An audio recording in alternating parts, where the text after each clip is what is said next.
మొత్తం 50 మంది ప్రజానీకానికి నమస్కారాలు. ఇంతకీ ఇసం ఏందంటే, ఒక పేరు మోసిన గోండాని ఒక విప్లవకారుడు చంపేశాడు. అదే మమ్మల్ని కదిలించింది.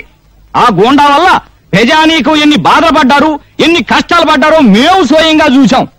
అందుకే గోండా వ్యతిరేక ఉద్యమం, దాని ద్వారా శాంతి స్థాపన జరపడానికి మేము నలుగురం నడువులు కట్టుకున్నామని ఈ టీవీలో గుండా మీకు చెప్పడానికే ఇక్కడికి వచ్చాం. చనిపోయిన గుండాతో కలిసి మీరు చాలా అరాచకాలు సృష్టించినట్టు పేపర్లో వచ్చింది. ఇదిగో ఇట్లాంటి ప్రశ్నలు వేస్తారనే మేము ఏడకి పడితే ఆడికి రాము.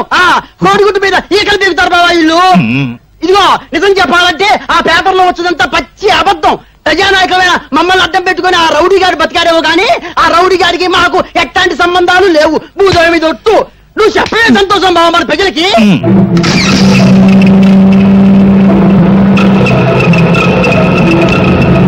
ఇదిగో అబ్బాయా, నీ పేరేందో గాని మగాళ్ళు పరిపాలించినప్పుడు ఆరాచకాలు జరిగాయి, ఆడాళ్ళు పరిపాలించినప్పుడు ఆరాచకాలు జరిగాయి. ఆడ మగ కానాలు అధికారంలోకి వస్తే అన్ని సక్రమంగా ఉంటాయన్న ఆశతోనే నేను మనాల పక్కన చేరా. నువ్వెన్నన్నా చెప్పు, మేము ఒకటే. ఏం బావా? అదిగో వాళ్ళు ఒప్పుకున్నారు.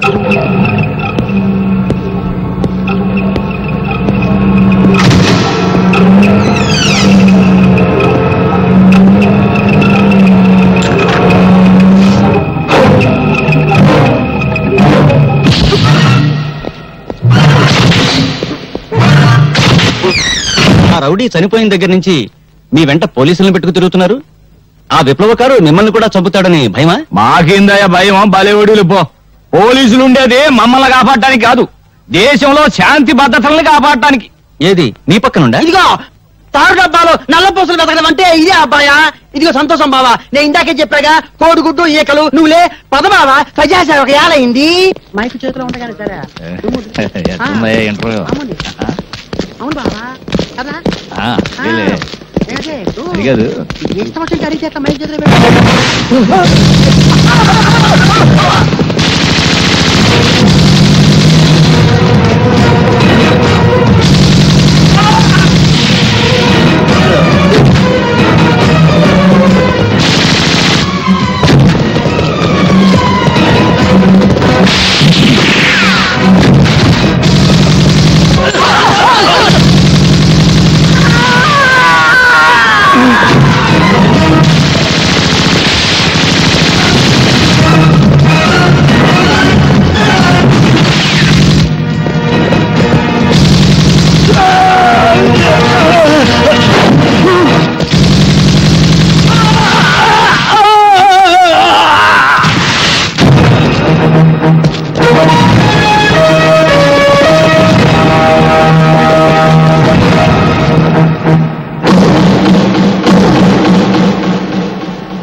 చెప్పదలుచుకుంది ఏమైనా ఉందా?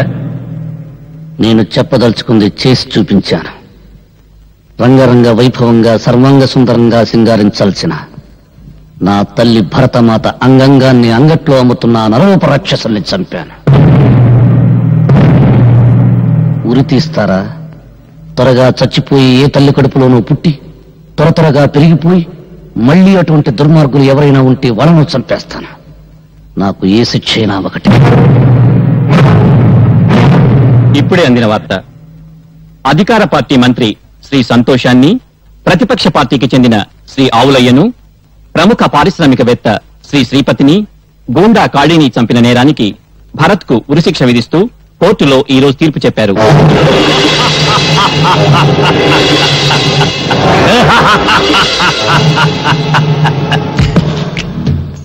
చచ్చిన వాళ్లలో నన్ను లెక్కేసి వాడికి ఉరిశిక్ష వేశారు. పవరు పర్సనాలిటీ ఉన్నవాణ్ణి నన్నెవర్రా చంపేది? నేను రాచపీనుగా ఒంటరిగా పోను. భరత్, నీ చావు చట్టం అమలు చేసే ఉరితో కాదు, నా రివాల్వర్తో.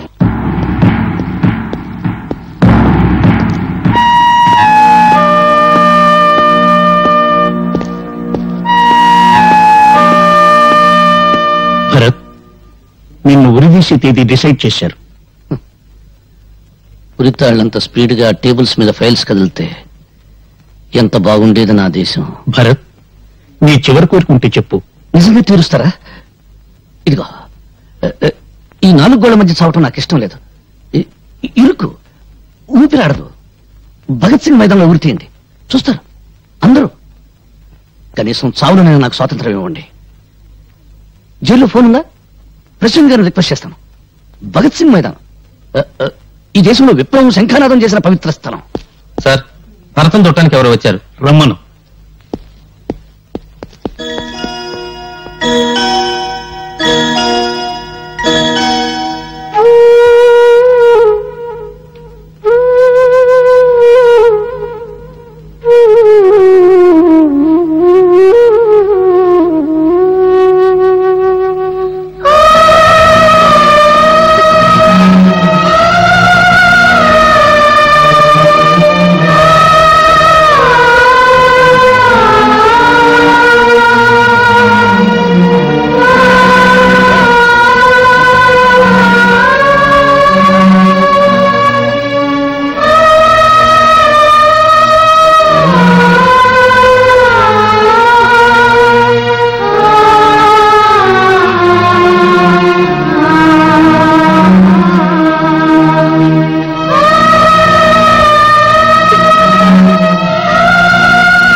ఎంత ముసల్దాని అయిపోయావమ్మా. ఇన్నేళ్ళు నువ్వెక్కడున్నావో ఎలా ఉన్నావో తెలియక తల్లడిల్లిపోయాను. నీ ఆచూకీ తెలుసుకునేసరికి అన్నీ తెంచుకుని వెళ్ళిపోతున్నావేరా. ఎందుకమ్మా ఏడుస్తున్నావు? ఈ దేశంలో పుట్టినందుకు ఏదో ఒకనాడు ఆకలి మంటలతోనూ, కులాల కొట్లాటల్లోనూ, మతాల కుమ్ములాటల్లోనూ, ఎన్నికల బాంబుదాడుల్లోనూ కుక్క చావు చావాల్సిందే. నేను అలా చావడం లేదమ్మా. చావు బ్రతుకుల మధ్య కొట్టుకులాడుతున్నా ఈ దేశానికి ప్రాణం పోయటానికి నా ప్రాణం ధరబోస్తున్నానమ్మా. సరిగ్గా 30 సంవత్సరాల క్రితం ఇదే గదిలో బాంబు కేసులో అరెస్ట్ అయింది మీ నాన్నగారిని కలుసుకోవడానికి వచ్చాను. అప్పుడు నా కడుపులో ఉన్నావురా. నిజంగానా? నేను ఇక్కడికి 2 సార్లు వచ్చానా? అయితే నాకు ఇది కలిసి వచ్చిన చేయాలన్నమాట. చావుని ఎంత ధైర్యంగా ఎదుర్కొంటున్నావురా. ఈ రోజు నాకెంతో ఆనందంగా ఉంది. నా బిడ్డ చావులో ఉత్సాహం ఉంది, దేశభక్తి ఉంది. వచ్చే జన్మలో కూడా నువ్వే నా బిడ్డగా పుట్టాలిరా. ఈసారి నేను ఆడపిల్లగా పుడతానమ్మా. 45 ఏళ్ల స్వరాజ్యంలో విజయం సాధించింది ఒక్క సారావజ్యం. అది చేసింది ఒక ఆడదే. అందుకే వచ్చే జన్మలో నేను ఆడదానిగా పుట్టి మగాళ్ళు సాధించలేంది ఆడపిల్లగా పుట్టి సాధించాలని ఉందమ్మా. నీ చివరి క్షణాల్లోనైనా నీ దగ్గరే ఉండాలనుందిరా. ఓ పని చేయమ్మా, పెద్ద బండరాయి తీసుకుని జైల్లో నెత్తి మీద వేయి. నువ్వు జైల్లో పెడతారా? నాకు దగ్గరగా ఉండొచ్చు. బాబు, రేపు నా గురి వేస్తారు, నా శవాన్ని నీకు అప్పగిస్తారు. నాకు తలకు నువ్వు పెడతావు కదా అమ్మా. తాతయ్య చితికి నేను నిప్పెట్టించలేదు, నీకు కోపంగా లేదు అమ్మా. చిన్నప్పుడు చదువుకోవడానికి దీపం వెలిగించావు. ఇప్పుడు నా చితం నువ్వు వెలిగిస్తే ఆ మంటల్లో చాలా మంది చదువుకుంటారమ్మా ప్రపంచాన్ని గురించి. తాతగారు అక్కడ అక్కడ కలిస్తే ఏం చెప్పమంటావమ్మా? చెప్పడానికే ఉంది బాబు. నువ్వు పెళ్లి చేసుకోలేదని చెప్పు. మన వంశం నీతోనే అంతరించిపోతుందని చెప్పు. కాబోయే కోడలి కోసం చేయించిన మంగళసూత్రం మీ అమ్మ కొంగునే ఉందని చెప్పరా.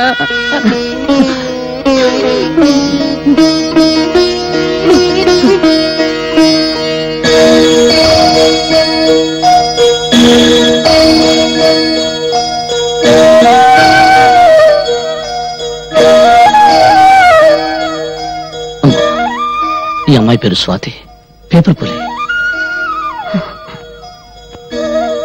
జీవితంలో ఏ సుఖానికి సౌభాగ్యానికి నోచుకుని దాన్ని ఏమని ఆశీర్వదించనమ్మా.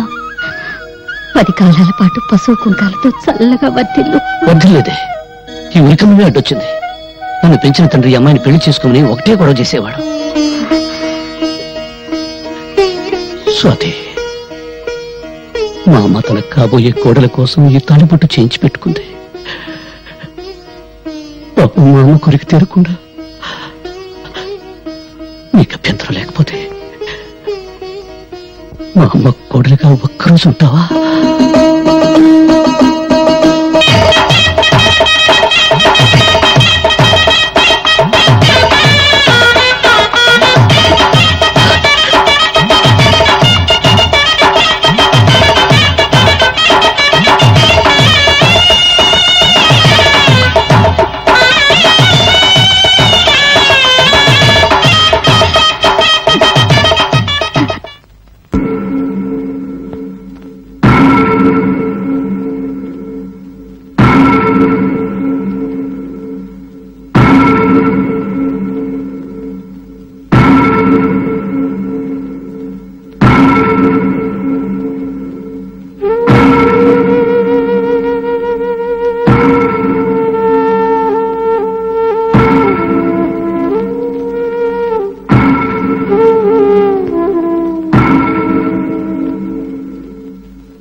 ఏమిటి అందరూ అలా చూస్తున్నారు?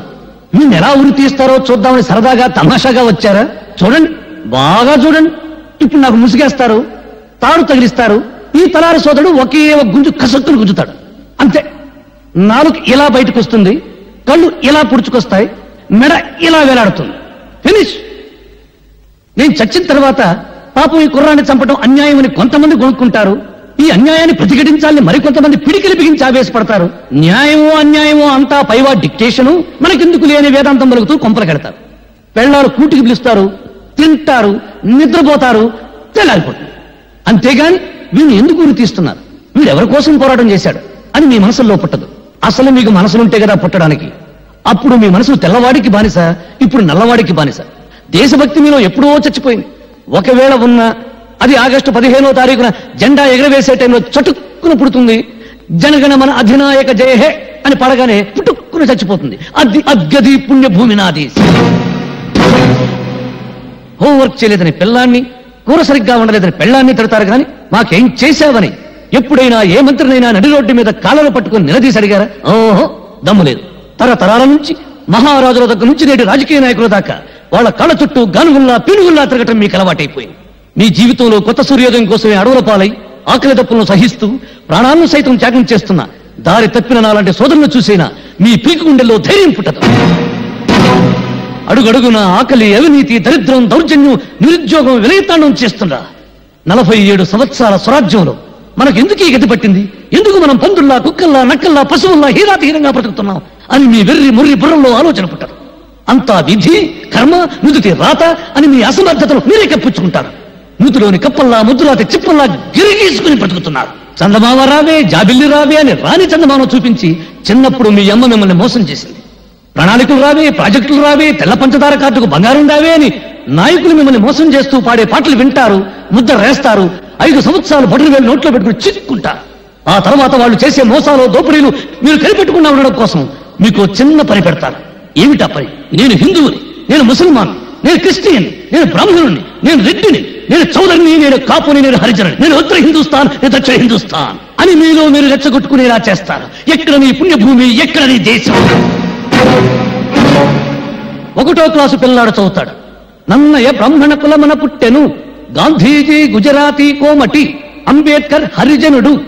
ఎవడడిగాడండి వీళ్ళ కులం దేశానికి నూరి పుయ్యమని? ఇవన్నీ వాగితే నేను పిచ్చోడు. పొరపాటున మీలో ఎప్పుడైనా దేశభక్తి అనే ఆవేశం పుడితే దాని మీద నీళ్లు చల్లడం చాలా తేలిక. ఇప్పుడు చార్మినార్ ఉన్న చోట శ్రీకృష్ణుడు ఆవులను వేపాడంటే చాలు, ఫినిష్. ధరలు పెరుగుతున్న సంగతి గుర్తురాదు, దరిద్రం పెరుగుతున్న సంగతి గుర్తురాదు, మీదకి నాయకులు తొక్కుతున్న సంగతి గుర్తురాదు. శ్రీకృష్ణుడు, ఆవులు, చార్మినార్ ఫలోమని పరిగెత్తుకుంటూ వెళ్తారు, ఒకరికొకరు నలుక్కుని చేస్తారు. జయ హే పుణ్యభూమి నా దేశం. ఒక్కసారి బాగా ఆలోచించుకోండి. బ్రిటిష్ వాళ్ళను వెళ్ళగొట్టడానికి ఈ దేశంలో కలిగిన బస్సుల కన్నా, తగలబడిన ఆఫీసుల కన్నా, చచ్చిన మనుషుల కన్నా 47 స్వాతంత్రంలో మన రాజకీయాల కోసం, మన వర్గాల కోసం, మన కులాల కోసం తగలబెట్టుకున్నదే ఎక్కువ.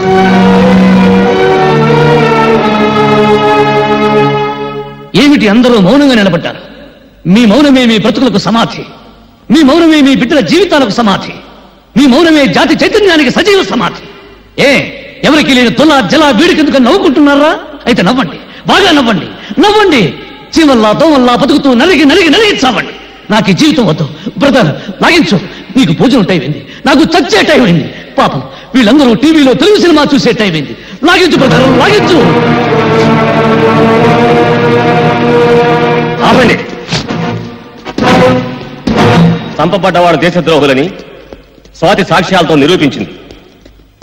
రాష్ట్రపతి అతని ఉరిశిక్షను రద్దు చేశారు.